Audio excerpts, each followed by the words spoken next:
நீங்கள் second handle car எடுத்திருக்கீங்களா? அப்போ உங்களுக்காக வீடியோ ஏதாவது மறக்காம சேவ் பண்ணி வச்சுக்கோங்க. உங்களோட பழைய காரில் சன் ஃபிலிம் பார்த்தீங்கன்னா ரொம்ப பழசாக இருந்திருக்கும். மேலே இருக்க லேயர் டார்க்காக இருக்குது, சென்டரில் இருக்க லேயர் டிரான்ஸ்பரண்ட்டாக இருக்குது. அப்படின்னா முதல்ல இருந்த ஃபிலிம் அந்தளவுக்கு டார்க்காக இருந்திருக்கும். சூரிய வெளிச்சத்தில் எக்ஸ்போஸ் ஆனதுனால அது அந்த கலருக்கு மாறி இருக்குது. அது ரொம்பவே டேஞ்சருங்க. அதை நம்ம ரிமூவ் பண்ணிட்டு வேறு சன் ஃபிலிம் போடுறது ரொம்ப நல்லது. இந்த காருக்கு பார்த்தீங்கன்னா பழைய சன் ஃபிலிம் நம்ம ரிமூவ் பண்ணி க்ளீன் பண்ண ஸ்டார்ட் பண்ணிட்டோம். க்ளீன் பண்ணும்போது பாருங்கள் அதுலேருந்து அழுக்கு எப்படி வருதுன்னு. ஸோ இந்த ஓல்டு சன் ஃபிலிம் பார்த்திங்கன்னா ரொம்ப ஹார்ம்ஃபுல், நமக்கு மட்டும் இல்லை கிட்ஸுக்கும் கூட தான். ஸோ இதை வந்து செகண்ட் ஹேண்ட் கார் வாங்கின உடனே ரீப்ளேஸ் பண்ணுறது ரொம்ப ரொம்ப நல்லது. நம்ம கஸ்டமர் பார்த்திங்கன்னா கொஞ்சம் டார்க் ஷேடு வேணும்னு கேட்டிருந்தாரு. கார்வேர் பிராண்டில் எஸ்ஆர்சி மெட்டீரியல் ஓட்ட ஸ்டார்ட் பண்ணிட்டோங்க. அதோட டிஃப்ரென்ஸ் நீங்களே பாருங்கள், டார்க்னஸ் எந்த அளவுக்கு டார்க்காக இருக்குன்னு.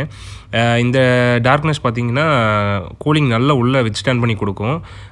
இந்த அளவுக்கு ஹீட்டு உங்களுக்கு உள்ளே வராமல் இருக்குமோ அந்தளவுக்கு ரொம்ப ரிடக்ஷன் பண்ணி கொடுக்கும். அது ஒட்டி முடித்த ஃபைனல் ரிசல்ட்டு அவுட்புட் எப்படி இருக்குன்னு நீங்களே பாருங்கள். இந்த மாதிரி காருக்கு தேவையான ஆக்சசரிஸ் உங்கள்